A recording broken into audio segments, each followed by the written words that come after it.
The Sonoran Desert is fabulous, and today we're going to be riding with my friends from the Arizona Back Country Horsemen, but we're also going to be riding with Jumpy, the Choya.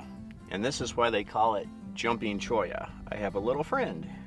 Trail riding and horse camping is my life, and sharing that with you is my passion. And that's what's next, a ride into Arizona's Superstition Wilderness with the Back Country Horsemen. Here, you guys have very graciously taken me out, and I appreciate that, but I understand that there's a gold mine here. And you guys were waiting to reveal it for me, right? Is that the case? That's it. You know, so we're going to ride to Lost Dutchman, is that it? It's a well-kept secret. We found the heart-shaped rock. There you go. Well, you know, Robert, you got to understand, you know, you're just one of the cinematographers that we've taken up here, and none others have come back. So. What do you say? What happens in Arizona stays in Arizona. Good to go. You went all the way out to Weaver's Needles. You're down in that valley. The whole Sonoran Desert is a whole different ecological climate area, and it extends all the way down into Mexico. It's huge. So what is this? It looks like... This here is a tree that got washed downstream from winter rains.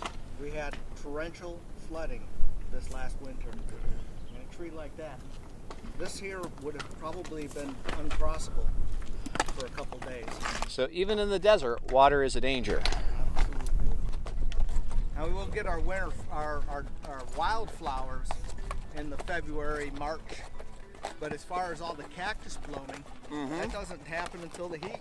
Gotcha. Yeah, the first heat, and then it's. So we're kind of blessed with two different blooms. You know, we get the wildflower bloom, and then turn right around and get the cactus bloom. Wow. Okay. You wouldn't think in a place like this that you could find wild rhubarb. Really? But it grows all the way down through this drainage right here. Oh, how cool. So Daryl, so we have the Superstitions up behind us and Flatiron Peak up there. You know, you guys have taken me on a fabulous ride. Really appreciate it. So what makes this area special for you? Why is the Superstitions, and particularly, you know, this first water trail, or this first water trailhead, why do you like it? Why did you guys pick this, other than Chip said so? It's just an awesome place to ride. From here, you can ride all the way through and drop down to Canyon Lake. Okay. From here, you can ride all the way through and around to Weaver's Needle, or come back out onto the south side of the Superstitions over by Peralta. Okay. Or you can move all the way through and you can work your way all the way up to the famed Rivas Ranch. All right. It's just an awesome area. The scenery never stops. It's beautiful. For the most part, a tremendous amount of the trails are very horse friendly. Okay. Okay. Chip? Well, the main reason why I picked this area to be in is because of its diversity. Okay. It's got some of the beautiful views of the Superstitions, and one of the reasons why I like the Superstitions is when I first came down here to visit my grandparents, my grandmother called that mountain her mountain, so that's a special part as our family that the Superstition is. Wow, a lot of family history. Yes. Fabulous. Sir? When we first came out here, we came out as snowbirds, and within about 20 or 25 minutes, there's about 25 or 30 different trails you can go on. And a lot of these trails out here, as Daryl mentioned, you know, they have bridges and circles and loops and all kinds of stuff.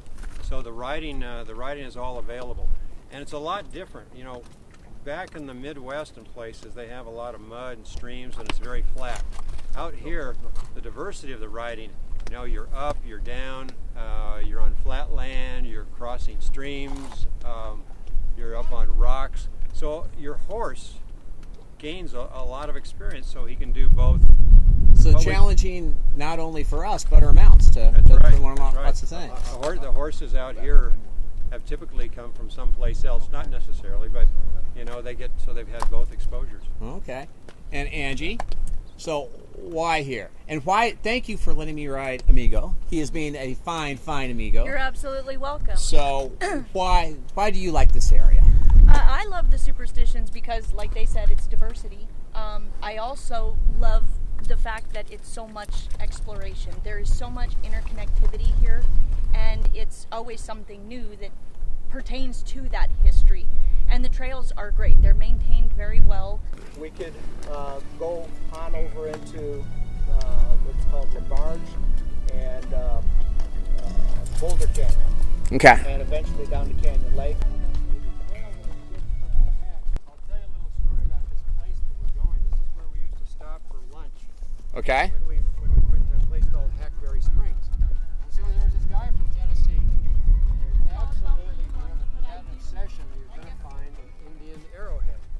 And so it went on and on. And so the other guys I was riding with said, okay, let's do this. So we went and found a dozen arrowheads for about $2 at a flea market.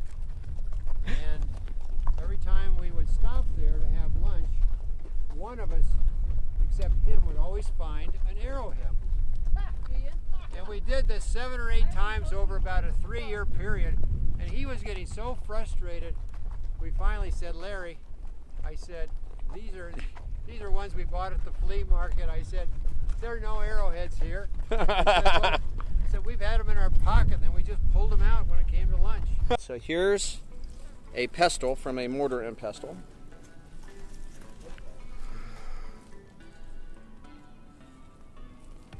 This would be your part of your mortar and pestle.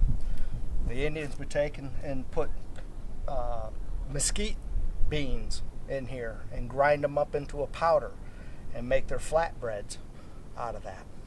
Nifty. They Now, would, are there a lot of Native American areas around in here? Or? throughout the entire Superstition Wilderness, there are hundreds of different Native American sites where the Indians farmed, or they might be hunting camps where they just kind of utilize that particular valley for a season. Okay. You know, a good hunting season, and then they'd base camp in other areas. Like this, where Like they're this. where they're pounding grain. Right. So they had the entire valley there to grow their crops, from corn to different types of gourds, which would be considered squash. Right here, they would take this particular spot here and and have a grinding rock, and back and forth, and that's how they would grind up their grain. Wow. How cool. And how cool to see it on horseback. Yeah. So Steve, so what horse group do you belong to? I belong to the Back Country Horsemen, East Valley. The areas that we ride are include the Mesa and the Globe Ranger District. What's nice about out here is it's all public land, so you're not cut off by fences or private owners or anything, and that's why I think it makes it so attractive to people. In my group, the Back Country Horsemen chapter, we've got people from 15 states, and about 2/3 of our membership are snowbirds. We don't call them snowbirds anymore. We call them winter visitors. That's more politically correct. We do a lot of volunteer work. Okay. A lot of it is trail maintenance, and we do that in coordination with the Forest Service. The Mesa and Globe Ranger districts have done a terrific job of enlisting volunteers to help out, not only acting as trail stewards here at the trailheads, but also going out and doing a lot of the trail maintenance. And the one thing I will say is that, you know, if people have horses and are looking for a place to ride and have a great time riding, very diversified riding, is to come out during the fall and winter to Arizona. I've ridden a lot of places, but you know, in the winter there's no better place to ride. And Thanks for riding along with me during my visit to the Superstitions. I may have not found the Lost Dutchman mine, but I did find fabulous trails, a wonderful group of people, and a healthy desire to return. For more information on this and thousands of other places to ride and camp with horses and mules, visit TrailMeister.com.